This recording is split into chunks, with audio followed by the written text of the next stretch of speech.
Sa aklat po ng Gawa, Kapitulo 27, talatang 20 hanggang 22, ito po ating mababasa. At nang hindi sumisikat sa amin ang araw, ni ang bituin man, ng maraming mga araw, at sumaibabaw namin ng hindi, ang isang hindi mundong bagyo, ay nawala ang buong pag-asa na kami makaliligtas. At nang maluwat ng hindi sila nagsisikain, ay tumayo nga si Pablo sa gitna nila, at sinabi mga Ginoo, nangakinig sana kayo sa akin at hindi umalis sa Kreta, at nailaga ng katinsalang ito at kapahamakan. At ngayon ay pinamamani ko sa inyo na inyong laksan ng inyong loob, sapagkat walang buhay na papapahamak sa inyo, kundi ang daong lamang. Pagpapala po sumati sa mga pagkarinig ng mga salita. Gandang gabi po sa inyo lahat, mga kapatid. Purihin ang Panginoon sa isang mapagpalang gabi na pinagkaloob po sa atin ng ating mahal na Panginoon. Pinagkatipon po tayo sa bahay dako na ito upang tayo po ay magpalakasan po ng pananampalataya. Hindi, mga kapatid, ay magtulungan ang bawat isa sa atin na hindi lang yung sarili natin po ang ating palakasin, kundi yung ating kapatid din sa pananampalataya. Naniniwala po ba kayo, mga kapatid, na yung simpleng attendance nyo ay nakapagpapalakas din ng pananampalataya ng kapwa natin? Amen. Kasi po, mga kapatid, yung halimbawa nga po ng uling, pag ang uling daw po na nagbabaga, hiwa-hiwalay, madali pong lalamig, pero pag ang uling daw po sama-sama, napapainit niya yung kapwa niya at tatagal po yung kanilang serbisyo, yung kanilang pong magagawa. Ngayon din po, mga kapatid, sa gabi pong ito, ay isang karangalan po sa inyong likod na muli po kayo mapaglingkuran dahil ang sa ating memorya, ngayon lang po ako nakatayo po dito sa simula po na tayo po ito, mga kapatid.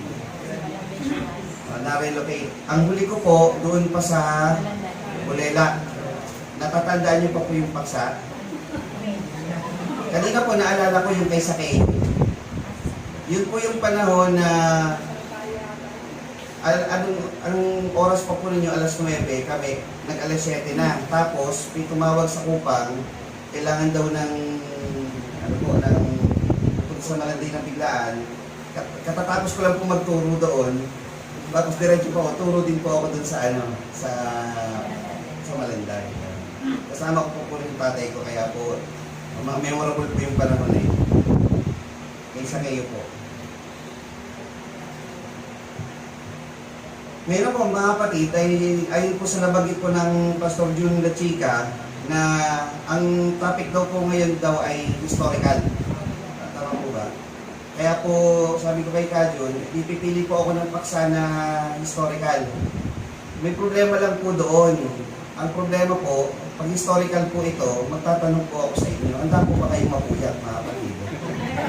Kasi po, yung historical talaga kasi is, ako po kasi ay pagpasensya niyo, mabusisi po talaga po ako sa sa pag-aaral po ng history po sa Bible, talagang pag nag-introduction po ako, mas mahaba pa kumpara doon sa mensahe. Kaya habang maaga pa po, simulan na po natin yung yung ating Bible study ngayon po, mga kapatid. Ang aking pong binasa kanina ay nasa Kapitulo 27, talatang 20 hanggang 22. Ngunit tunayan po natin pag sumandali. Nababasa niyo po ba po ba'y ganito kaliit? Kasi sa amin, malaking projector eh. Ito po ay kasaysayan. Yung Kapitulo 27 po, nakabuuan po yung ating tatalakayin ngayon ng Gawa. Isang buong chapter. Ito po kasi ginagawa kong pattern sa Kupang na meron po akong ginawang pagtuturo na per book. Pagkatapos pag mensahe naman, per chapter naman po ang talakay ko naman. So kung sa Mateo, natapos namin yung 1 hanggang 16, susunod na namin 17 na, Kapitulo 17. Sa per chapter po yung yung talakay ko. Nakakaraan naman po, tinalakay naman po namin yung 12 minor prophets. Isa na lang po natitira yung Malakias, pero per book din po yun. So sa huling linggo ng February sa Kupang, Malakias naman po ang topic. Ito po, isa po sa mga per chapter na natalakay ko po doon yung Gawa 27. Kabuuan po ito, pero palibhasa mga kapatid, hindi nyo nasimulan yung Gawa, babalikan po natin ng pansumandali yung Kapitulo 23. Yung Kapitulo 23, diyan lang muna. Yung Kapitulo 23 ng Gawa, ito po yung panahon na si Pablo Bigyan ko lang muna kayo ng background bago ko ilagay pamagat. Ang tatalakayin po kasi natin dito sa 27, yung huling recorded na paglalayag ni Pablo bago siya makarating ng Roma. To be specific, sa Italy. Bago po siya nakarating dito, yung Kapitulo 27, yun yung huling recorded na paglalayag niya by ship o by pagkita ng isang daong papunta sa Roma. Nga lang ang tanong, paano siya napunta sa ganong sitwasyon na kailangan niyang maglayag sa magitan ng barko? Siyempre, babalikan natin, chapter 26, 25, 24, kahit sa 23 man lang babalikan natin. Chapter 23, summary po natin, si Pablo ay inuusig ni Ananias, isang pangulong saserdote. Tinatawag po nila yung dakilang saserdote. Sa 23:1 po yun. Inuusig siya. Sinabihan pa nga ni Ananias nung nagtatalo sila ni Pablo. Sa mga malapit sa pwesto ni Pablo, paluin nyo nga yung bibig ng tao na yan para tumahimik. Ginaganon pa nga niya yung mga malapit ni Pablo. Tapos si Pablo, siyempre, sumasagot siya kay Ananias. Sa pagtatalo nila, napansin ni Pablo, yung audience na nandun sa kapalibot sa kanila ay nahahati sa dalawang grupo. Yung function ng Saduseo at Pariseo. Ang Pariseo, naniniwala po sila sa pagkabuhay na maguli, sa anghel, mga espiritu, mga ganyan, naniniwala sila dyan. Ang Saduseo hindi. So nakakuha ng kaparaanan si Pablo. Sabi niya, summary na lang po natin ha. Alam niyo ba na ako'y Pariseo din? Pati pakiramdam ng mga Saduseo, parang magiging bias na itong mga Pariseo. Okay? Papanig sa kanya to at pumanig niya. Wala kasalanan si Pablo. Yan yung Pariseo. E di, nagtalo na sila ngayon. Habang nagtatalo sila, itinaka si Pablo ng isang centurion. Ang pangalan ng centurion ay Claudio Lysias. So, itinaka siya dito. Nung itinakas po siya, tinago muna siya, Kapitulo 24 naman, dinala na siya kay Gobernador Felix. Pagdating kay Felix, hearing ulit. After ng hearing niya, sabi ni Gobernador Felix, wala akong makitang kasalanan dito kay Pablo. At kung pakakawalan niya yun, itong mga nasasakupan niya, magagalit sa kanya. Diba? Siyempre, kung pakakawalan ito, galito sa akin eh. So, ginawa na lang niya, binigay na lang po niya, doon sa susunod na papalit na gobernador sa kanya, si Festo. So, si Gobernador Festo na umawa kay Pablo. Pagdating kay Gobernador Festo, 24 and chapter 25, pagdating kay Festo, ano rin siya, yung dinilig din yung kanyang yung kaso rin. Pag dinig niya sa kaso niya, wala akong makita kasalanan kay Pablo. Pero, hindi niya mapakawalan din. Dahil magagalit naman sa kanya yung constituent niya. Ginawa niya, dinala na lang niya kay Herodes Agripa. Pagdating kay Herodes Agripa, si Pablo, gumamit ng tinatawag natin na, nalimutan ko yung Greek term dun eh.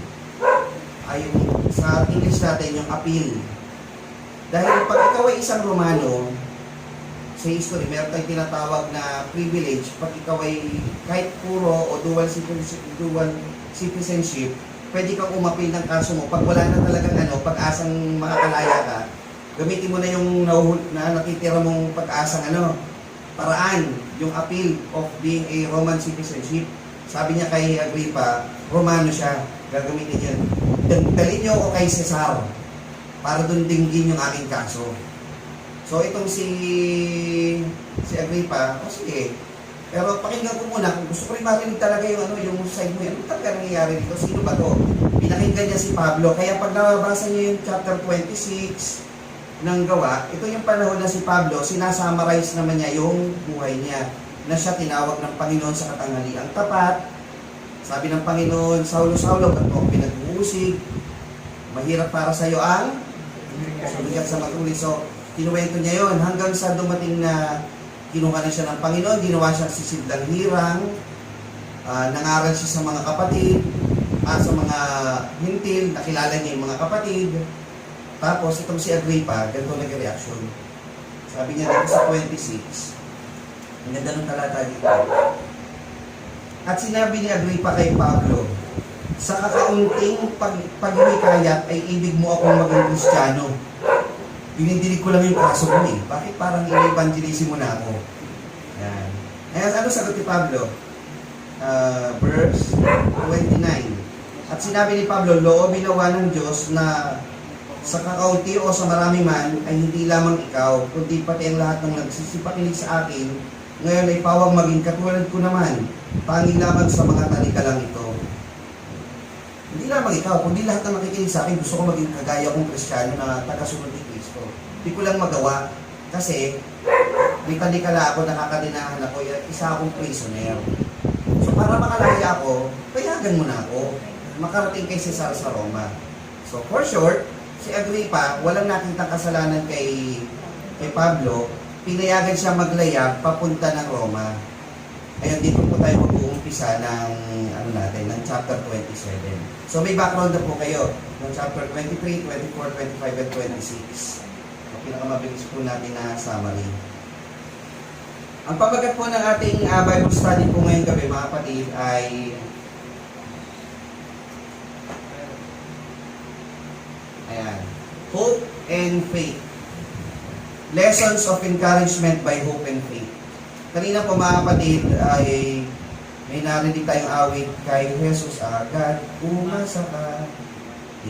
Sabi ko parang ang galing ng nung presence ng Panginoon sa ultimong paggawa ng kanta. Tapos memory verse.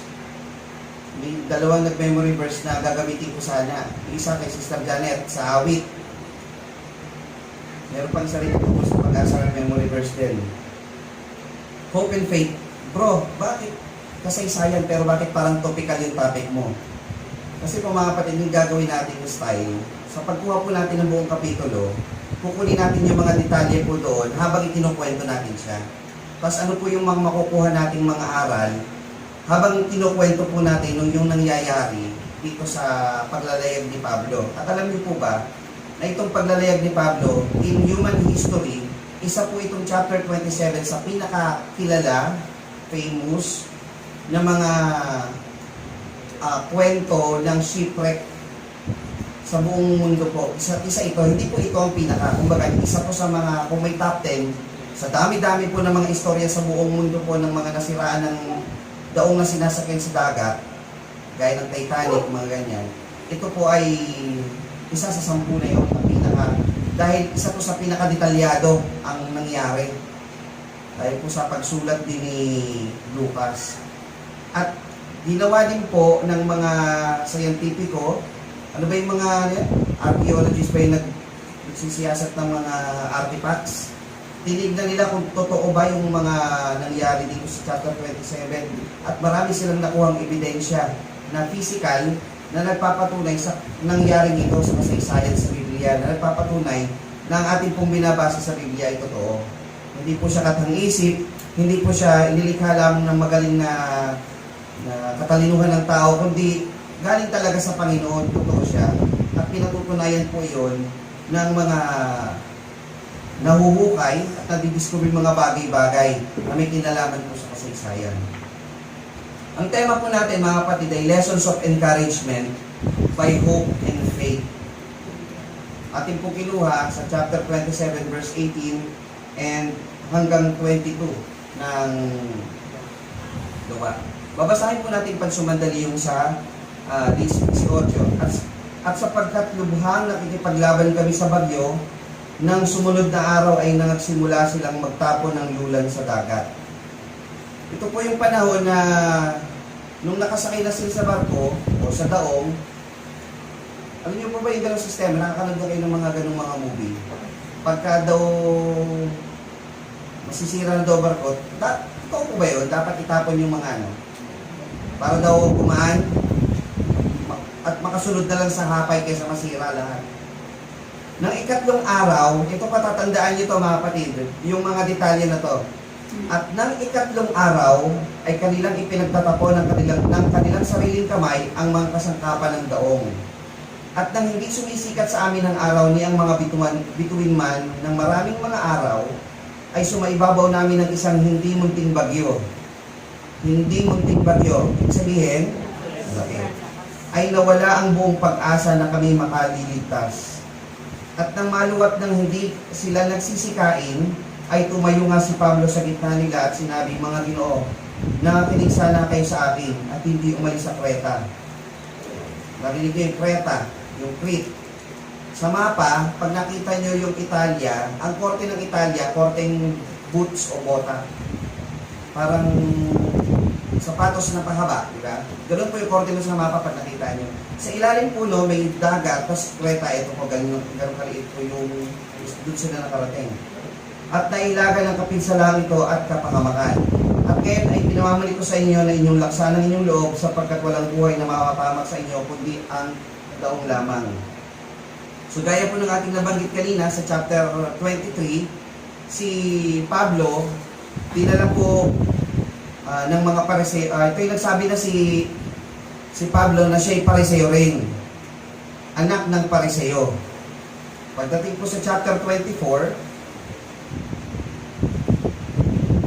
siya na po ay naihatid kay Gobernador Felix.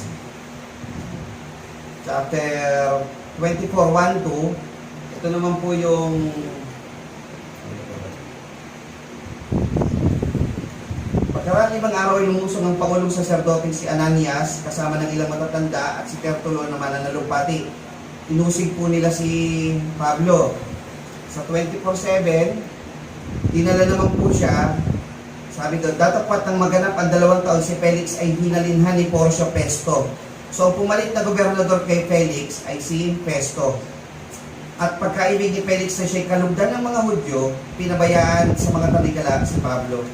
So, kesa awayin siya ng mga tao o ng mga Hudyo, binigyan na siya kay Festo na ikaw na bahala dyan. Ayan. Pagdating sa 25, datapat si Festo sa pagkaibig na siya'y kalugdan ng mga Hudyo, ay sumagot kay Pablo nagsabi, ibig mo bagang umawang sa Jerusalem at tulkahan ko lang ng mga bagay sa harapan ko. Datapat sabi ni Pablo, nakatayo ako sa harapan ng hukuman ni Cesar at doon ako dapat hapulan.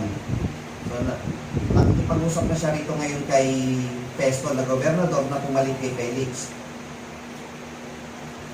Pagdating po dito sa 25:21-2, at sinabi ni Agripa kay Festo, ibig ko rin sanang pakinggan ang tao. Bukas sinasabi niya, siya'y mapapakinggan mo. So binigay ni Festo si Pablo kay Herodes Agripa. So yun po yung sequence. Ananias, Felix, Festo, Agripa. Kasi pinakamataas nila si Cesar eh. Gusto nila, gusto niya doon kay Cesar siya para, kumbaga, pinakamataas sa hukuman na yun. Yun ang final. May chance siya doon. Pagdating sa 26, ano ba yung dahilan bakit gusto ni Pablo makarating doon? Sabi niya, at ngayon nakatayo ako upang hatulan dahil sa pag-asa sa pangakong ginawa ng Diyos sa aming mga magulang. Dahil sa pangakong ito ay aming 12 angkan ay buong pusong nagsipaglingkod sa Diyos gabing araw na inaasahang kamgin. At tungkol sa pag-asa ito, ako'y sinasakdal ng mga Hudyo o hari. So binabanggit niya, meron siyang inaasahan sa Panginoon. Ano ba bilin ng Diyos kay Pablo? Ipangaral. Saka sa lahat ng mga alagad, anong sabi? Ipangaral ang salita sa lahat ng kinapal. Kahit si Pablo, sinabihan, maging, ano siya? Sisidlang hirang, ipangaral ang salita naman sa mga kahintilan. So ano ang mission nila? Ipangaral ang salita. Ano ang gantimpalang kakamti nila? Yung buhay na walang hanggan eh. Yun ang inaasahan nila sa Panginoon eh. May gantimpala. So, kailangan ito ay maipakalat namin o magawa namin ng katungkulang ito. Ngayon, dito sa sequence na to, nakita po natin na ang Panginoon, may binanggit po kasi siya doon sa isang talata. Sabi niya, ang ginawa mo sa akin dito sa Jerusalem o pinatotohanan mo sa akin sa Jerusalem ay dapat patotohanan mo rin naman sa Roma. So, ibig sabihin, kailangan siya makarating sa Roma. Alam niyo ang problema ng mga apostol noon para makarating sa iba't ibang lugar? hanggang ngayon, alam niyo po kung anong problema natin? O, transportation at financial. Paano makakarating si Pablo sa Roma nang pasok sa budget? Tingnan niyo yung ginawang kaparaanan ng Panginoon. Inusig siya ng inusig. Ngayon, pagdating kay Agrippa, sige, ipadala niyo siya sa Roma. O, di nakarating siya sa Roma ng makakarating siya ng libre. Isipin yun. Yun yung gabay ng Panginoon eh. Hindi po ito aksidenteng ano lang eh. Dahil ang gusto ng Diyos, makarating siya sa Roma at patutuhanin niya salita ng Panginoon sa Roma. Eh, lalo sa pinansyal, anong ginawa ng Panginoon na kaparaanan? Akala mo sa sarili mo, pag meron kang problema kagaya nito, inusig ka ng inuusig, eh, binabagsak ka ng Panginoon, hindi. Iginigiya ka ng Panginoon doon sa gusto niyang karoonan mo. Kaya pag nakakaramdam kayo mga kapatid ng mga bagay na akala niyo, parang pinababagsak yung kalpapag, ito na naman, ito na naman, ito na naman. Yung pala, ang Panginoon, pinoporma ka doon sa gusto niyang kalagyan mo. So siya makakarating sa Roma. Kung mapapansin niyo lang po yun. Pero kung nandun ka sa sitwasyon muna kasi na dinidinig ang kaso mo, halos patayin ka na, kasi pabibig mo ng mga tao, yung parang masakit. Pero pag inisip mo yung bigger picture na gusto ng Panginoon dito kay Pablo, maiintindihan mo, paraan to ng Panginoon para siyang makarating sa Roma. Diba? Ngayon, sabi po dito sa 27:1, at nang ipa siya kami ay lalayag patungo sa Italia, ay ibinigay nila si Pablo at iba pang mga bilanggo sa isang senturyon na nagngangalang Julio sa pulutong ni Augusto. At sa paglula namin ng 100 adrameto na palayag sa dakong nasa baybayin ng Asya ay nagsitula kami na kasama namin si Aristarco na isang taga Macedonia sa Thessalonica. Ayan. Dito na tayo sa chapter 27.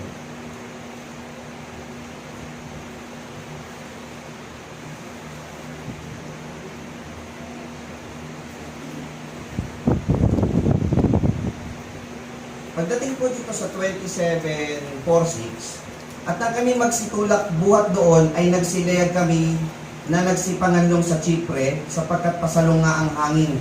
So, pansinin niyo ulit po mga kapatid, hindi po parang familiar yung istorya nito doon sa kasaysayan na ang Panginoong Jesucristo ay lumakad sa ibabaw ng dagat. Pasalungat ang hangin. Ayan. At nang matawid namin ang dagat na nasa tapat ng Sicilia at Pampilla, ay narating namin ng Mira na isang bayan ng Lycia. Nasumpungan doon ang senturyon, ang 100 Alejandria. Yung daong Alejandria, Alexandrian ship. Alexandria o Alejandria is from Egypt. Alexandrian ship na lumalayag patungong Italia. So dito sila galing, napunta sila ng Creta dito, tapos lumipat sila ngayon at inilulan niya kami roon. Inilipat sila mula doon sa barkong Adrameto, lipat sila doon sa Alexandrian ship. Kasi po mga kapatid, sa haba po ng lalayagin na yan, hindi po kakayanin ng unang barko na sinakyan nila. Masyado pong malayo at masyadong mabangis na po ang ng dagat. Kaya kailangan mas malaking sasakyan na. Kaya napapansin nyo yung mga bangkang pang-2 tao, 5-10 tao, hindi pinaglalayag ng karagatan, kailangan malakihan. Hindi po kakayanin nun yung mga alon. So yung Alexandrian ship, mas malaki po yun. Ngayon, ito po yung mapa niya. Nagkana po ba ito? Hello, yan. Dito po sila nanggaling sa Jerusalem. Tungo po sila ng Sidon. Pagdating po nila dito sa Mira, diyan na po sila dito sa parte na to sila nagpalitan ng barko. Tapos pagdating po nila dito sa Creta, dito na po yung panahon na binabagyo na sila. Ito po ang pupuntahan nila. Nakita niyo Italy, Korteng Bota. Para madali matandaan sa mapa, Korteng Bota yung Italy.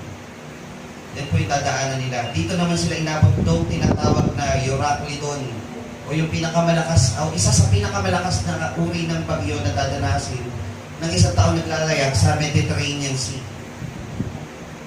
Sa atin po kasi, meron tayong tinatawag na amihan at habagat. Pag nagsabay po yung Amihanat Habagat at nagsama, ito po yung tinatawag na Intertropical Convergence Zone o ITCZ. Tapos doon po nagkakaroon po ng tropical depression at pagka nabuo po yung pag-ikot na yung lumaki na lumaki, tinatawag na tropical storm, magiging bagyo na siya. Kaya po sa atin, tinatawag po na tropical storm. Sa Amerika, natawag hurricane. So magkaiba po sa atin, di ba? Sa kanila, may tinatawag na Euroclydon. Pero Euroclydon, talagang, sa kanila kasi tempest ang tawag eh, ganun eh, tempest. Pero Euroclydon po, ito yung pinakamalakas po na mangyayari dahil dito po nagsasalubungan yung iba't ibang klase ng hangin na hindi po iisa lang ang direksyon. Na talagang maninira po talaga ng isang mahinang mga bangka o arko o daong. Doon po sa bandang yon hanggang makarating po sa Italia. Ito po yung itsura ng tinatawag na Alexandrian ship. Kumuha tayo ng litrato ng Alexandrian ship. So ito pong Alexandrian ship, nakikita natin ito sa mga pelikula ni ano eh. Magellan, Pirates of the Caribbean. Malalaki talaga. Yan. At alam niyo po ba, ang Alexandrian ship, ang pangunahing gawain po ng Alexandrian ship ay magdala ng grains o tinatawag natin na butil patungo po sa Roma. Kasi po ang Roma at ang Egypt ay meron po tinatawag na band of may economic band, kalakalan, na ang Egypt ay nag-export po ng grain papunta ng Roma. Ngayon, dahil papunta na rin lamang sila sa Roma, pinapasabay na lang po nito ang ilang mga tao, gaya po ng mga bilanggo, upang sila po ay isakdal o gawin ng hearing sa Roma. Kaya po sina Pablo, naisakay lamang po doon. Hindi po pang tao talaga yan. Hindi po yung kagaya ng ating mga ferry. Cargo ship po yan, na isasabay lang sila. Ibig sabihin, ang pangunahing gampanin niyan, pangkalakalan. Yun talaga po ang laman yan. Mahalagang importante. Mahalagang detalye po yung tandaan nyo kasi babalikan po natin yun mamaya. Sabi ko sa inyo, mapupuya tayo ngayon eh. Ngayon, dumanas po sila ng malakas na na bagyo. Pagdating po nila sa Creta, ganito pa lang ang nangyayari. Sabi ni Pablo, sa 27, sabi niya, sana nakinig kayo sa akin eh. Wag na sana, sabi niya kasi wag na sana umalis. Nakinig sila doon sa kapitan, kaya natin yan. E di, umalis sila. Ngayon, dumating na yung Euroclydon na tinatawag. Ganyan na yung naging itsura naman nila. Imagine nyo lang, hindi po yan actual pero talagay nyo, makakatulog kayo. Ayaw ka na rin. Kasi ako nasakay po ng Super Ferry, Palawan po papunta dito. 14 hours lang po yun, pero hindi talaga ako nakatulog. Yung katabi ko pa, mga tuyo, tinapa, daing, tapos walang bintana, hindi ako patulog. Yung hihigaan ko, hindi kasi matidiretso pa eh. Maiksi lang kasi hihigaan ko dun eh. Tapos katabi ko tuyo, tinapa, daing. Okay naman sa akin, gusto ko naman yung amoy nga, 14 hours. Sumaga, umulan pa. Ayan. So, pinapakita ko na, imagine niyo sitwasyon nila. Ayan.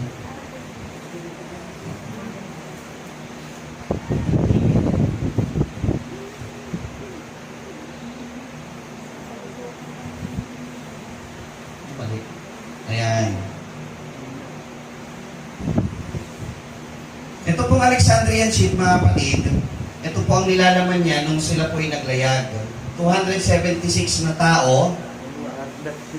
Ay, Alexandrian ship. Yung centurion, si Pablo at si Lucas, ilang mga soldiers, prisoner, saka yung transporting grains. Yan po yung nilalaman po ng Alexandrian ship. Wala naman pong exam. Pero pinapakita ko lang po yung yung nilalaman po dito. Ngayon, nung sila'y malapit na pong makadaong po sa Roma, naghulog po sila ng 4 na angkla. Yung 4 na angkla po na yun, mga kapatid, hinanap po nila yun. Panahon po natin. At yun po ay natagpuan. Ayan, nagkakaroon sila. Nagkakaroon sila 4 na angkla. At yun po ay natagpuan po dun sa mismo kay saan natala po sa Biblia. Dun po mismo nakita itong mga angkla na to. Kaya pag titignan nyo po sa internet, 4 anchors of Paul in chapter 27 of Acts, makikita nyo po yun. May exhibit na po yun. Nalimutan ko lang kung saan lugar naka-exhibit. Pero nakita po nila yung 4 na yun. Eksakto po kung saan mismo po natala sa Biblia. Hindi po siya coincidence. Malibang sa palatayanan mo, totoo talaga yung nangyari sa Biblia, wala ka ng ibang explanation na pwedeng tanggapin. Totoo talaga siya.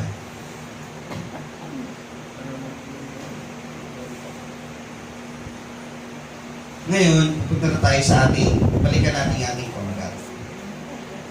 Kasi pinakita ko lang po sa inyo yung synopsis ng preview ng nangyari. Tayo mga kapatid ay kagaya ni Pablo, kayo rin po ba dumanas ng mga iba't ibang mga klase ng mga pagsubok? Alam niyo po ba ang pagsubok o mga storms in life ay marami pong mga uri yan. Hindi lamang po yan sa kung ano yung problema mo eh. It can be in the form of sickness, sakit. Storms in life mo yan eh. Kawalan ng hanap buhay. Problema sa katrabaho, problema sa kapitbahay, problema sa amo, problema sa bahay mismo. Minsan nga sa bahay ganito eh, wala tayong pambayad ng kuryente, tubig, matrikula, basta walang magkakasakit. Tama ba? Tapos nagkasakit pa. Pwede patong-patong ng Ang matindi ron, tayong mga taga-Marikina, kasi halos Marikina na rin naman yung lugar namin eh. Tayo mga na rito eh, veteran top flood na tayo eh. Mga veteran na sa flood. Ano yung sabihin veteran na ng flood? Tayo yung mga hinasaan ng panahon pagdating sa baha. Hindi na bago sa atin ang baha, tama po ba? Pagka Agosto na, September, August, alam na namin na yung mga taga sa amin, sa street namin, nag-aangat na kami ng gamit niyan. Alam na namin yan. Oo, sigurado yun. Babahain at babahain tayo niyan. Alam na, yung mga ganong panahon. Yung isipin mo, wala pang bayad kuryente, tubig, tuition, nagkasakit ka pa, tapos binaha ka pa. Ang pinakamahirap na huwag lang talaga masusunugan. Yung pa isa. Ha? Kahit pabasa na tayo, matutuyo yan. Yung yan eh. Pero nangyayari yun, di ba? Yung kaibigan ko nasunugan. Nung panahon na ang nangyari sa kanya, natanggap sa trabaho, na-promote na supervisor, wow, everything is going, tapos nasunugan. Nag-gym lang siya nun. Pag-uwi niya, wala siyang bahay. Yung huli niya, suot niya na yun. Tsaka yung cellphone niya na natitira, tsaka wallet niya. Hindi mo sa kung ano yung dala niyang paalis, yun na lang. Sabi niya, when everything is falling into place, yun ang nangyari. So, laking pagsubok nun. So, tayo mga kapatid, dumadalos ng iba't ibang mga pagsubok sa buhay. Ngayon, hindi po bago yun kahit po sa mga alagad. At lalo't higit, mga kapatid, pag kayo po ay mananampalataya, wag na wag niyong iisipin na pag tayo ay isang anak na ng Diyos, wala tayong dadanasing problema. May mga kaspangkat ng pananampalataya na naniniwala kasi pag anak ka daw ng Diyos, wala nang problema. Payapa, wala kang. Pero hindi po ganun. Kasi sabi ng Panginoon, ang magtiis hanggang wakas ay siyang maliligtas. So asahan mo na meron kang problemang dadanasin. Ngunit sumampalataya ka na meron ka namang Diyos na kasama. Pag meron kang unos na dinadanas, meron kang bagay na dapat kapitan. Yung pag-asa at pananampalataya. At si Pablo man, na isang sisidlang hirang ay hindi nakaligtas o naging exempted sa tinatawag natin na mga bagyo ng buhay. Dito po sa Kapitulo 27, tignan po natin, meron po mga tinatawag na challenges po na sinalubong si Pablo, si Lucas at ang iba niyang mga kasama habang sila naglalayag papunta ng Roma. Tungayan natin mga kapatid. Sabi po dito sa 27:14, datapwat ng hindi nalaon ay humampas na galing doon ang maunos na hangin na tinatawag na Euroclydon. Ito ng picture na mga kapatid. Euroclydon. Isang malakas na hangin o hindi lang malakas na hangin maunos na hangin na tinatawag na Euroclydon. Ano daw pong klase challenge ang naramdaman ng mga kapatid na ito?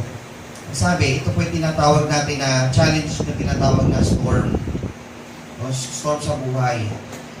Hindi ko po kabisado ang buhay niyo mga kapatid, bawat isa sa inyo. Maaari, may overview tayo ng bawat isa sa atin, itong buhay niya, pero hindi natin alam yung buong buhay ng asang kapatid sa pananampalataya. Minsan nakangiti lang yan, pero hindi nyo alam, may dinadanas pong kanya-kanyang bagyo sa buhayan. At una, na dapat natin isipin, hindi lang kayo namang problema sa mundo. Yung iba rin. Sabi nga ng kapatid ko dun sa isa namin kapatid sa Kupang parang guguho ka na sa problema mo sa sakit mo, palit tayo. Palit tayo ba? Sige, palit tayo. Sabi niya, okay na po ako dito. Sa sakit ni kapatid na Ivan, saka kayo makipagpalit, mapalad ka na, sabi ni Ivan. Mapalad ka na. Habang buhay dialysis po yun Ang puso niya, nagbabago na heartbeat. Kailo na yung blood niya, yung blood pressure niya. Diba? Pero naglilingkod siya sa Panginoon. Pero sinasabi niya sa mga kapatid na encouragement niya, kanya-kanya tayo ng bagyo. Kung iniisip mo may bagyo ka, may bagyo din ako, pero ako di ako tumitigil. Huwag ka rin titigil. Kaya kayo mga kapatid, pag meron kayong bagyo sa buhay, huwag niyong isipin kayo lang. Meron din yung iba. Kaya huwag kang malungkot sa buhay mo. Pare-pareho tayo. Pero tayo, magkakasama tayong maglilingkod sa Panginoon. Hindi kagaya ng ibang tao. Diba? Na bumabagsak lang ang kalooban basta may bagyo sa buhay. Pero pinapakita rito, pag ikaw ay naglalakbay patungo sa gusto ng Diyos na karatingan mo, dadanas ka ng storm sa buhay. Meron ba tayong minimithing gustong marating sa Panginoon? Ano ba ultimate natin o final na gusto natin marating? Buhay na walang kasama ng Panginoon. So pagka iniisip mo yun, dadaan ka sa storms in life. So asahan mo na yan. So sumampalataya ka na mayroong bagyo na darating sa buhay mo. Pero tandaan niyo mga kapatid, magtapat ka hanggang kamatayan at bibigyan kita ng putong ng buhay. Magtiis ka, kapatid. Magtiis ka. Kasi may bagyong dadating Maaaring may dumating na sa'yo o tapos na at may parating pa uli. Pero asahan mo may darating at darating. Dahil yan ang gusto ng Panginoon. Kinisin ng pananampalataya mo at patuloy kang umasa sa Panginoon. Sumunod na talata, 27:20. At nang hindi sumisikat sa amin ang araw, ni ang bituin man ng maraming araw, ay sumaibabaw namin ng isang hindi munting bagyo, ay nawala ang buong pag-asa na kami ay makaliligtas. Tingnan muna natin yung color yellow na salita. Hindi sumisikat sa amin ang araw, ni ang bituin man ng maraming araw. Ano ibig sabihin nun? Madilim. Alam niyo po kasi, sa panahon nila, wala pa pong tinatawag na GPS, cellphone locator, Waze, Google Map. Hindi ko po alam kung may compass na sila nun. Hindi ko lang po sigurado. Pero ang isang sigurado ko, sila ay tumitingin sa bituin o sa buwan o sa kung ano man po liwanag sa ibabaw para makuha ng location. Pero paano pag hindi na sumisikat yung araw? Hindi sumisikat yung walang bituin ng maraming araw. Anong challenge po ang tawag dito? Ito yung tinatawag natin na no visible directions. Dumadating sa buhay ng isang tao, kahit po ng mananampalataya, dadating po yan minsan parang wala kang makitang linaw. Miniyot sa hindi, dumadating po yan. Pero bakit natin pinag-aaralan? Bakit natin ibinabahagi? Kasi pag alam mo na, mapaghahandaan mo na. So alam nyo, darating yan. Pagka nasa sitwasyon na kayo na parang ganito, parang wala akong makitang linaw sa ginagawa ko, ito na po yung napag-aralan namin. Diba? Kaya umasa ka na may darating na tulong. Sabi ng Panginoon, sabi niya, sabi ni Sabi ni Pedro, nung siya ibabagsak na sa tubig, Panginoon, iligtas mo ako. Anong ginawa ng Panginoon? Iniunat niya yung kanyang kamay. Ang Panginoon mag-uunat ng kamay sa atin. Tumawag ka sa Panginoon pag wala ka ng direksyon. Sa Kanya ka lang hihingi. Nakatandaan ko po nung tinalakay ko po yun sa ipo. Sabi ko, kung ito yung bangka, sabi ni Pedro, Panginoon, iligtas mo ako. Iniunat ang Panginoon ng kanyang kamay. Sa bawat taong hihingi ng kaligtasan sa Panginoon, Panginoon, ligtas mo ako.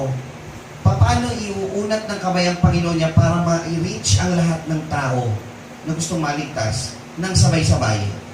Paano? Paano niya iuunat? Sa krus. Iniunat na po niya ang kanyang kamay sa krus. Pag tumawag ka sa Panginoon, nagsabi na siya, welcome ka. Liligtas kita, tumawag ka sa akin. Pag wala ka ng direksyon sa buhay mo, sa Panginoon ka umasa. Sumampalataya ka sa ating mahal na Panginoon. Amen. Hindi po aksidente o nagkataon lamang na narinig niyo ang salitang ito, kundi nagpapaalala sa atin, direkta ang Panginoon, sa Panginoon tayo sumampalataya, sa Panginoon tayo umasa. Ang Panginoon ang ating nag-iisang direksyon sa buhay. Kaya pag dumating sa inyo ang panahon o pagkakataon na pakiramdam mo, parang wala ka nang magagawa, wala ka ng pag-asa, andyan ang Panginoon.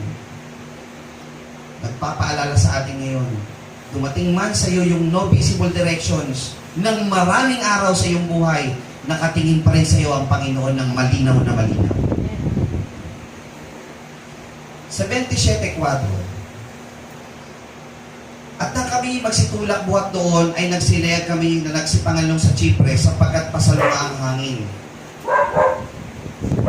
Sumunod na talata, at nang makapaglayag na kaming maraming araw, ay may kahirapan kaming makarating sa tapat ng nido, na hindi kami tinulutan ng hangin makasulong pa, ay nagsilayag kami nagsipangalong sa Kreta sa tapat ng Salmon.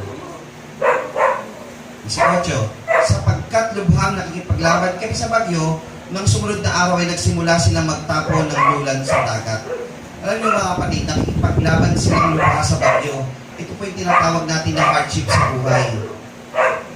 Tayo, kahit tayo mananampalataya na, tandaan nyo, may hirap na dadaan sa atin. Smooth sailing ba ang binanas ni Pablo sa kanyang buhay sa paglilingkod sa Panginoon? Hindi, napakalubhang mahirap eh.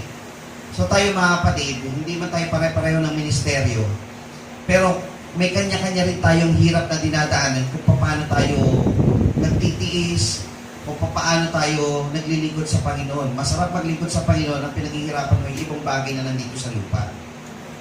Diba? Gusto mo nang gumanti pero hindi mo magawa kasi naalala mo, sabi ng Panginoon, huwag kang gaganti, ako ang gaganti. Magtitimpi ka. Diba? Ang hirap mag-control Oh. Pero, ano pa yun eh. Pero yung labanan mo yung tukso, yan pa, ang dami mong paglalabanan eh. So dito, sabi, nakipaglaban sila sa bagyo, nahirapan sila makarating papunta doon sa kanilang karoroonan. Tapos yung hangin pa, pasalunga. Ibig sabihin, hindi nila inaasahan na ang alam ko, dapat paganon na ako eh. Bakit? Parang tinutulak pa ako, pabalik nitong mga nangyayari. Ibig sabihin mga kapatid, sabi doon sa talata kanina, Hebreo, sino nag-Hebreo kanina? Yan. Sabi ng Panginoon, kailanman hindi kita pababayaan, kailanman hindi kita pagkukulangin. So kahit mahirapan ka, ang pangako ng Panginoon, hindi ka magkukulang, hindi ka pababayaan ng Panginoon. Kailangan manampalataya ka doon. Hindi ka pababayaan ng Panginoon. Tatay mo siya eh. Diba? Anak ka niya eh. Mahal ka niya. Kaya ganun. Kaya gusto niya, maging malakas ka. Magsanay ka sa mga bagay na ito. Verse 27:20. At nang hindi sumisikat sa amin ang araw na yung bituin man ng maraming araw at sumaibabaw namin ang isang hindi munting bagyo, ay nawala sa amin ang pag-asa na kami makaligtas. Tingnan naman natin yung parte nitong dilaw. Ito naman yung tinatawag na fear. Kahit tayo mananampalataya, minsan dumadating din yung natatakot ka rin. Nanay ko nga nung parang ganito yung pintuan namin tumataas na yung baha. Nakatingala na siyang ganyan. Gumagano yung baha. Sabi ni Ivan, nasa labas ng pinto, kunin niyo po yung LPG, tungtungan niyo, hihilahin ko kayo sa taas ng pinto. Buti, nagawa ni nanay kahit baha, nakuha niya yung LPG. Nakatungtong doon, hinigit ni Ivan, parang sanggol na pinanganak. Nanay sa pinto, hinigit. Nakaligtas. Sabi ng nanay ko, doon ko lang naramdaman yung parang nauupos na kandila. Muntik na ako. Nakakaramdam din talaga tayo ng takot na ako. Totoo yun.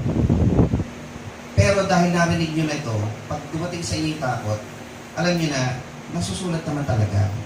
Dadanasin natin yung takot. Ibig sabihin, ang pag-aaral ito mga kapatid, inihahanda tayo sa mga posible nating daanan all the way papunta sa langit. Kailangan positibo tayo mga kapatid. Bakit kayo magdadalawang isip? Magdadalawang isip ba kayo? Dapat ano tayo? Papunta tayo sa langit.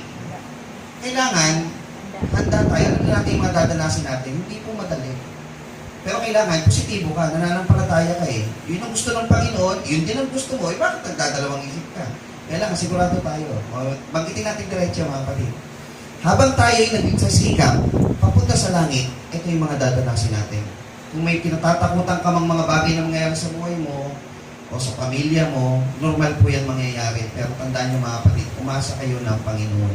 Kasama natin at hindi tayo hindi tayo pumapaya. Datapwat nang dumating ang ika-14 na gabi, isipin nyo ito mga kapatid, kanina, nung ikatlong gabi, ngayon ika-14, gano'ng karaming araw na sila pinabagyo sa gitna ng dagat? Yan. Ngayon, kung ganun po ang sitwasyon, anong mararamdaman po ninyo? Gutom. Ang buhay ng Kristyano, hindi rin po tayo extended sa gutom, mga kapatid. Magugutom at magugutom tayo at dyan papasok yung tukso. Pag ikaw ay mahina na. So, ulitin natin mga kapatid. Pag kayo po ay natutukso sa gutom dahil sa buhay na ito na dinadanas natin, hindi man po sa mismong pagkain, kakulangan ng pananalapi, kakulangan ng lakas ng katawan. Minsan may darating po dyan na offer. Diba? Pero, pag dumating sa ganyan sitwasyon, hindi po. Sa Panginoon pa rin ako. Hindi lamang sa tinapay ng bubuhay ang tao, kundi sa bawat salitang lumalabas sa bibig ng Diyos. Dito po sabi, samantalang kami pinapadpad ng hangin sa magkabi-kabila ng dagat ng Adriatico, nang maghahating gabi na ay sinapantaha ng mga mandaragat na sila ay nangalalapit na sa isang lupain. Ito po yung tinatawag na hunger. Sumunod na talata po, ito po yung pinakamabigat na pagsubok na dadaanan ng isang tao kahit po ng mananampalataya. Ito na po yung pinakahuli sa mga challenge. At nang hindi sumisikat sa amin ang araw niyang bituin man ng maraming araw at sumasa ibabaw namin ng isang hindi munting bagyo ay nawala ang buong pag-asa na kami ay makaliligtas. Ano po yung challenge dyan? Losing all hopes. Yan po ang pinakamabigat. Sa isang tao, pag nawalan ka ng pag-asa, mawawala ang lahat. Kasi sa isang trabahador, pag kayo'y nagpapala, pagod ka na, pero nakikita mo yung petsa, magse-7th day na o magse-6th day, alam mo sasahod ka na bukas, lumalakas yan. Totoo po hindi? O doon sa kinsenas katapusan, pag pagod ka na, nakikita mo 14 na, lumalakas ka bigla. Bakit po? Alam mo magiging may bunga na yung susunod mo't araw, di ba? Pero sabi ito, trabaho ka ng trabaho, to sabihin sa inyo, nagsara yung kumpanya, wala na kayong trabaho bukas, ang sakit mo. Mawawala ka ng pag-asa ron. Di ba? Manglulumo ka doon. Ngayon sila, balik natin talata, at nang hindi na sumisikat yung araw, at ang bituin ng maraming araw, nasa ibabaw pa nila isang hindi munting bagyo. Isa-isay natin ha. Madilim. 14 days madilim, bumabagyo ng hindi pangkaraniwang bagyo, gutom ka, wala kang makita, takot ang lahat, ano nang pakiramdam mo? Halos mawalan ka na ng pag-asa niya. Ngayon, ito po ang binabanggit natin. Sa ating mananampalataya, minsan dadating ka sa point na yan na wala na. Yun yung point na kailangan mo na lalong lakasan ang iyong pananampalataya. Hindi po kayo pababayaan ng Panginoon. Pag feeling mo, hindi na dead end na to eh. Finish line na to. Wala na. Hindi po, mga kapatid. Off the record, wag mo na lang po ikwento. Yung ang kapatid ko po ay napunta na po sa NKTI. Dinouble check po yung kanyang creatinine. Sabi po ng doktor sa kanya, 3,000 na po ito. Dinouble check, 3,000 talaga. Eh yung kapatid na katrabaho ko, 700 patay. Ang creatinine sa kanya, 3,000. Sabi sa kanya, pag hindi niyo pa po dinialysis to, pirma na po kayo ng walang pananagutan ng ospital kung siya po ayan.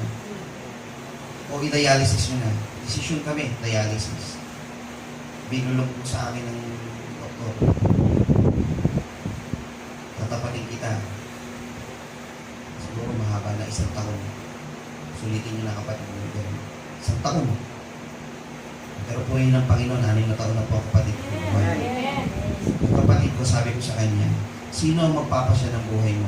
Ang Diyos o yung doktor? O yung sakit mo? Sabi niya, kuya, ipag-pray mo ako, lalaban ako. Pray kami doon sa gilid ng ospital. Sabi niya, mabubuhay ako. Yan, 300 years pa ako mabubuhay, kuya. Sabi niya, gano'n. Hindi, gano'n yung pananampalataya niya, gano'n siya magsalita eh.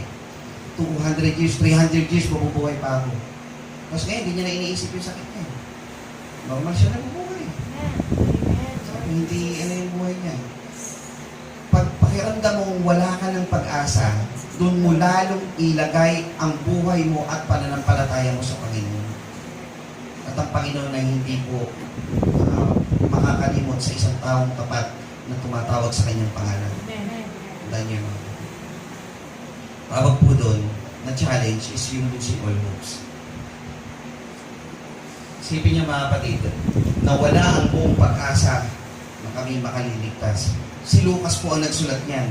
In majority kasi, hindi man siya mismo o si Pablo, pero lahat ng mga kasama niya, yun na kasi pakiramdam. Halos wala na kayong pag-asa.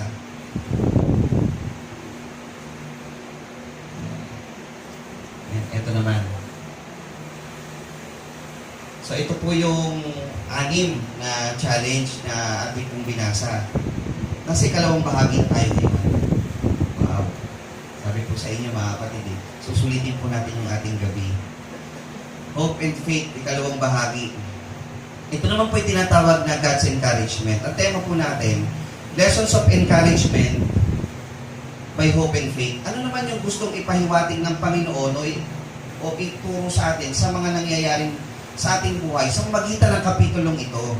Babasahin naman natin yung ibang mga talata na ating pong matutunghayan.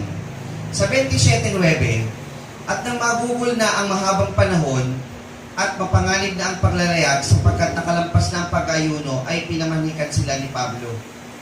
Ano pong encouragement dito sa talatang ito? Parang napakasimple naman eh. Ay pinamanikan sila ni Pablo. Ano pong encouragement po niyan? Sabi po doon, be encouraged by the authorities used by God.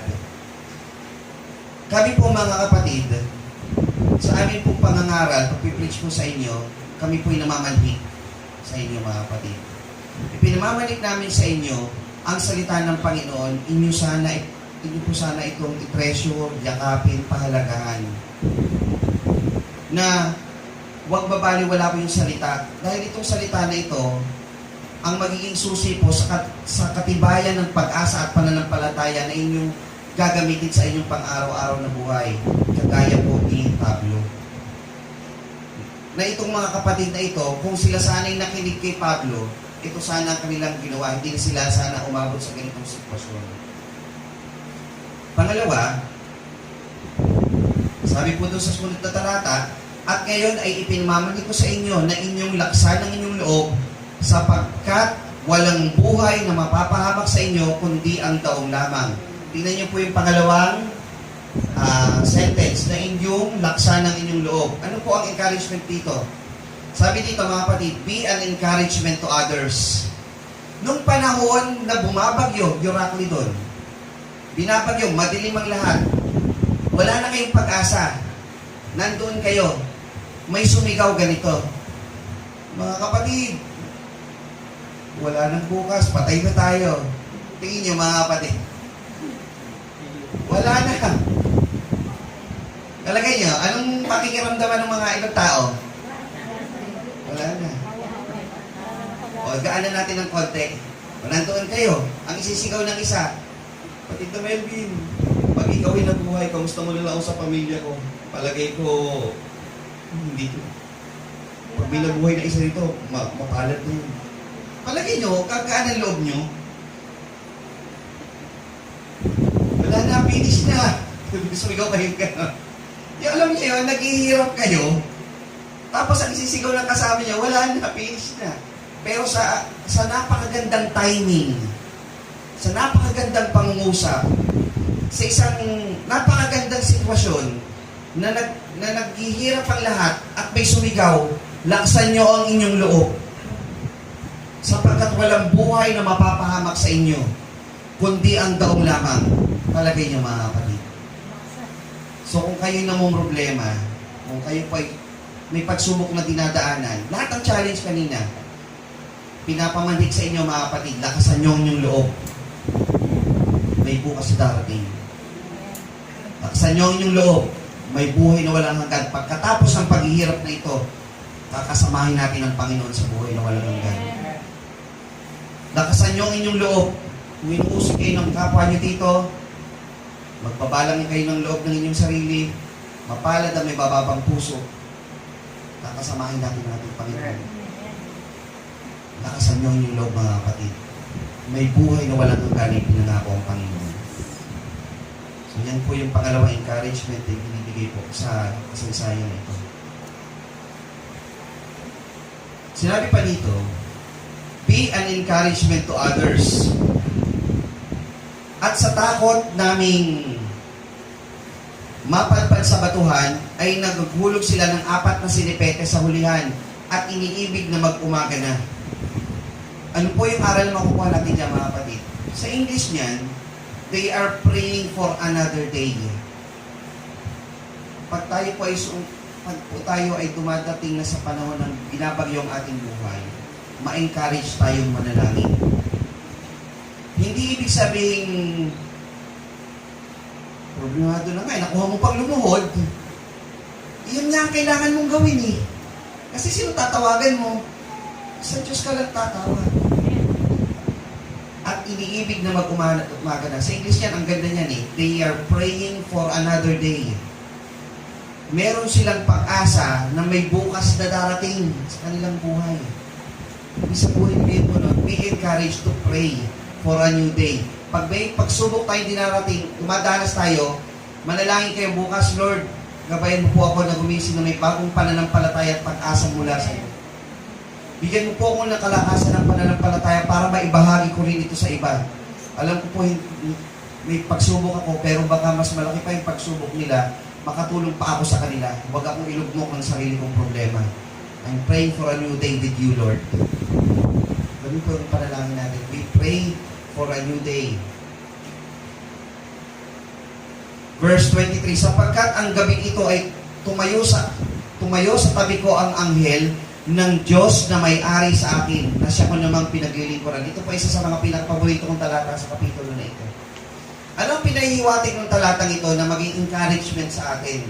Sabi ni Pablo, walang buhay na mawawala sa atin dahil dumating sa akin gabi ito ang anghel ng Diyos na may-ari sa akin. Ano po ang encouragement dito? Be encouraged by your relationship with God. Kaya malakas ang loob ni Pablo na siya'y makaliligtas. Kaya malakas ang loob ni Pablo na tumawag sa Diyos kasi ang Diyos na kinikilala niya, sabi niya, yun yung Diyos na may-ari sa kanyang buhay. Kailangan, ang pananampalataya natin sa Panginoon at ang pag-asa natin sa Kanya, si Lord ang may-ari sa atin. Kaya tayong ikilos ng Panginoon sa paraang gusto niya. Kung gusto ng Diyos na makaligtas tayo, ililigtas niya tayo. Umasa tayo na nasa kamay tayo ng Panginoon. i-encourage siya. Pinaglilingkuran natin siya dahil totoo na may Diyos tayong pinaglilingkuran. At itong totoong Diyos na kinikilala natin, pinagmamay-ari na tayo. Tayo'y Kanya. Ibigay mo ang buhay mo sa Kanya para ikaw hindi matakot. Alam mo, may Diyos ka sa likod mo. May Diyos na nakahawak sa'yo at hindi Kanya pababayaan. Ma-encourage po kayo doon, mga kapatid. Verse 38. At nang mga busog na sila, ay pinagaan nila ang daong at ipinagtatapon sa dagat ang trigo. Ito po, mga kapatid. Naalala niyo yung Alexandrian ship? Para saan po ba ang Alexandrian ship? Para sa mga trigo, pangkalakalan. Tingnan niyo yung talata. At pinagaan nila ang daong at ipinagtatapon sa dagat ang trigo. Ang Alexandrian ship, ang main purpose niyan ay makapagdala ng kalakal. Kung itinapon yung trigo, meron pa ba siyang silbi? May kabuluhan pa ba siya? Wala na. Diba? Wala na. Pero, ano mangyayari doon sa daong? Makaliligtas siya. Diba? Kahit wala yung minamahalaga niya. Alam niyo, mga kapatid tayo, minsan sa ating buhay, minsan inisip natin, meron tayong mga akala natin, mahalaga yun sa atin ako, may pride ako. Ganun yung tao mahalaga sa akin. Pag nawala yung pride ko, parang parang yung pagkalalaki ko inaano na itapo mo yan, makararating ka. Magpapabigat lang yun sa dalayo mo papunta sa Panginoon. Tapo mo yan. Mas mahalaga ang buhay mo kaysa sa dalahin mo. Mas mahalaga yung kaluluwa mo na makarating sa Panginoon. Kung ang mata mo ay makapagpapatisod sa iyo, alisin mo. Kung yung kamay mo na nakapagpatisod sa iyo, alisin mo. Kung yung paa mo, alisin mo yan. Alisin mo yung mga bagay na hindi makapagdadala sa iyo sa Panginoon. Kung yung trigo na to ang makapagdadahilan para hindi makarating yung daong doon sa Roma, inalis nila yan para makarating sila ng buhay. Gusto nyo ba makarating sa buhay na walang hanggan ng buo? Alisin nyo yung mga load sa inyong katawan. Sabi po doon, be encouraged to throw or unload burdens. Ano man ang pasanin mo, itapon mo, alisin mo. Para makarating ka sa Panginoon ng maluwalhati. May talata pa. Bago ka marap sa dambana, balikan mo muna yung problema mo. Makaharap ka sa Panginoon. Mas masarap manalangin sa Panginoon, wala kang dalangin. Makaharap ka sa Kanya, Lord, thank you po. Unload burdens, mga kapatid. Masarap maglingkod sa Panginoon, wala kang dalangin. Hindi mo naman magagamit sa paglilingkod mo. Unload. Sumunod. Na nagsabing huwag kang matakot, Pablo, kailangan ikaw ay humarap kay Cesar at narito ay pinagkaloob sa iyo ng Diyos ng lahat ng kasama mo sa paglalayag. Kaya nga, mga Ginoo, laksan niyo ang inyong loob sapagkat ako'y sumasampalataya sa Diyos na mangyayari ayon sa sinalita niya sa akin. Tingnan niyo itong talata na to, itong dalawa. Huwag kang matakot, kailangan ikaw ay humarap kay Cesar. Ano ibig sabihin nun? Kailangan makarating at makakarating siya doon. Lahat ng kasama mo at ang lahat ng kasama mo sa paglalayag. Bakit? Sapagkat sumasampalataya ako sa Diyos na mangyayari ayon sa sinalita niya sa akin. Sabi po dito, be encouraged by the promise of God. Pag sinabi ng Panginoon, gaya doon sa paglakad niya sa ibabaw ng tubig, magkita tayo sa kabilang ibayo. Naalala niyo? Sabi ng Panginoon, magkita tayo sa kabilang ibayo. Ibig sabihin, magkikita kayo ron. Ang magtiis hanggang wakas ay siyang maliligtas. Pag sinabi ng Panginoon, magtiis ka, maliligtas ka. Pag nagtiis ka, maliligtas ka. Hindi mababaliwala ang hirap. Pag sinabi ng Panginoon, magtapat ka hanggang kamatayan, bibigyan ka ng putong ng buhay. Manatili ka sa pagtatapat, bibigyan ka ng Panginoon ng putong ng buhay. Ang sumasampalataya at babautismuhan ay maliligtas.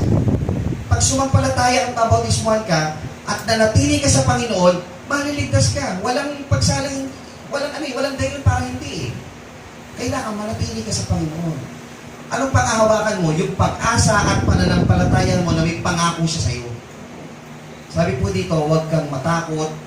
Kailangan ikaw ay humarap kay Cesar. Ipinagkaloob sa iyo ng Diyos na sa iyo ng Diyos ang lahat ng kasama mo sa paglalayag.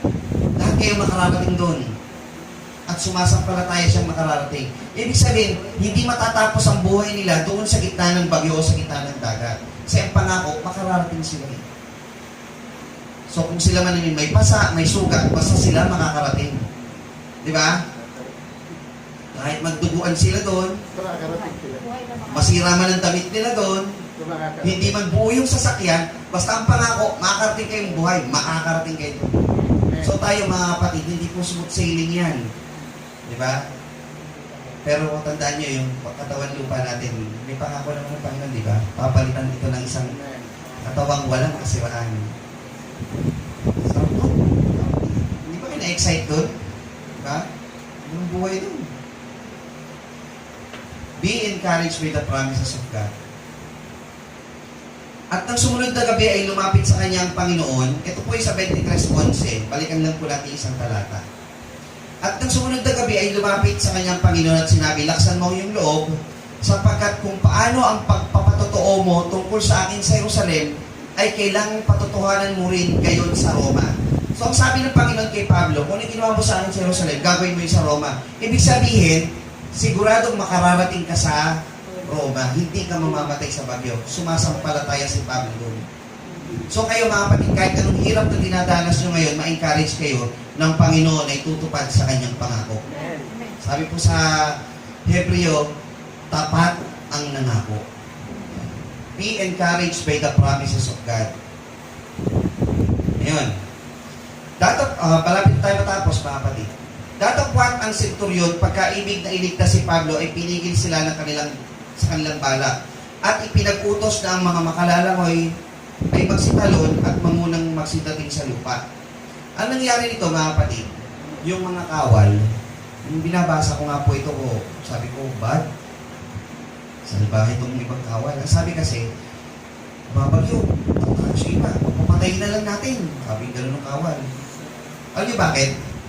Pag mayroon kasing bilanggo o slave na nakatakas, kanino sisiya sa atin yun? Sa kawal o tagabantay. Sila rin yung mapapatay. Pero yung senturyon, pagkaibig niya na iligtas si Pablo, pinigilan niya yung mga ibang kawal sa kanilang balak na patayin yung mga bilanggo kasama si Pablo. At ipinag-utos ng mga makalalangoy magsitalon o yung mga marunong lumangoy, malapit na naman, langoy na kayo para maunang makadating sa lupa. Ano po yung makukuha natin encouragement doon? Be encouraged by the providence of God. Lahat po ng bagay na yan, kahit po yung senturyon, parte po yan ng pagkilos ng Panginoon para ikaw ay makaligtas. Ang Panginoon maraming ginagamit. Akala mo normal na bagay lang na nangyari, pero yan ay ayon po sa kagustuhan ng Panginoon. Lagi nyo tignan yung bigger picture. Kung pakiramdam mo parang against sa iyo yung nangyayari, hindi kaya ito'y pagkilos ng Panginoon para patatagin ako? Hindi kaya ito pagkilos ng Panginoon para palakasin yung pananampalataya ko? At para maunawaan ko lalo yung gusto ng Panginoon sa akin. Basta ang punto ng Panginoon, palakasin ang pananampalataya mo at makarating ka sa buhay na walang hanggan. Laging doon po ang tingin natin. Sa goal natin sa Panginoon. Be encouraged by the providence of God. Yung kanyang dakilang paggabay na kahit ibang tao gagamitin ng Panginoon para ikaw ay makaligtas sa mga kapahamakan. At sa mga naiwan, ang iba'y sa mga kahoy, ang iba naman sa mga bagay na galing sa daong, at ganito ang nangyari, na ang lahat na nakatakas ay ligtas hanggang sa lupa. So lahat sila mga kapatid nakaligtas hanggang sa lupa. Yan po yung Kapitulo 27 ng Gawa. Sabi po doon, be encouraged by the authorities used by God. Be an encouragement to others. Be encouraged to pray for a new day. Be encouraged by a relationship with God. Be encouraged to throw or unload burdens. Be encouraged by the promises of God. And be encouraged by the providence of God. Kailangan ma-encourage tayo doon. Ngayon, meron akong inihanda pong isang tanong. So, yun po yung mga encouragement. Meron, bilang isang Kristiyano mga kapatid, meron tayong mga challenges na dadanasin. May fear, kawalang pag-asa, bagyo, kadiko. gutom, may mga encouragement. Kapatid, saan kayo nakatingin? Saan po kayo nakatingin? Baka po ang lagi nyo tinitignan yung problema, lagi nyo tinitignan yung sakit nyo, lagi nyo tinitignan yung harang, lagi nyo tinitignan yung problema, o dapat nakatingin kayo sa pangako ng Panginoon. Sa Kapitulo 27, mga kapatid, pinapakita ng isang tao, kahit po ang apostol na si Pablo ay nakararanas po ng iba't ibang mga pagsubok sa buhay. Pero si Pablo nakatingin sa pangako ng Panginoon na siya makararating sa gusto ng Panginoon sa kanya. Tayo rin man, mga kapatid, ay dumadanas ng iba't ibang mga pagsubok sa buhay. Magkakaiba po tayo ng pagkatao, magkakaiba po tayo ng dinadaanan, hanap buhay, pag-aaral, pakikisalamuha, pagsubok na dinadaanan, magkakaiba tayo. Pero iisa lang ang pangako na tinitignan natin. Yun po yung pangako ng buhay na walang hanggan na ibibigay ng Panginoon. Iba-iba man po ang suliranin sa buhay, wag po yun ang tignan natin, mga kapatid. Maging handa tayo doon, dahil itinuro ng Panginoon na maging handa tayo doon na paraan ng kanyang pagmamahal sa atin, ngunit lalo't higit tumingin tayo sa pangako ng Panginoon na kanyang ibibigay sa atin. Lagi tayo nakapokus na ma-encourage na mamuhay bilang isang tunay na anak ng Diyos na nagtatapat sa Panginoon. Ano ba gusto ng Panginoon? Ito ang gagawin ko. Bakit? Kasi ang gusto ko makarating sa buhay na walang hanggan. Tuloy mo lang po yung pagtakbo, mga kapatid. Ituloy mo yung paglakad na kasama ng ating mahal na Panginoon. Ituloy mo yung buhay na meron kang pag-asa at meron kang patuloy na kalakasan ng pananampalataya na kasama ng ating mahal na Panginoong Jesus. May natutunan po ba tayo sa gabi ito na ating pag-aaral, mga kapatid? Ito po, nagtatapos po ang ating pansamandaling pag-aaral ng ating ng Biblia, ng mga salita na ating mahal na Panginoon, nawa po ay naging karagdagan po sa ating pananampalataya sa ating mahal na Panginoong Jesus. Muli, isang magandang gabi po sa inyo.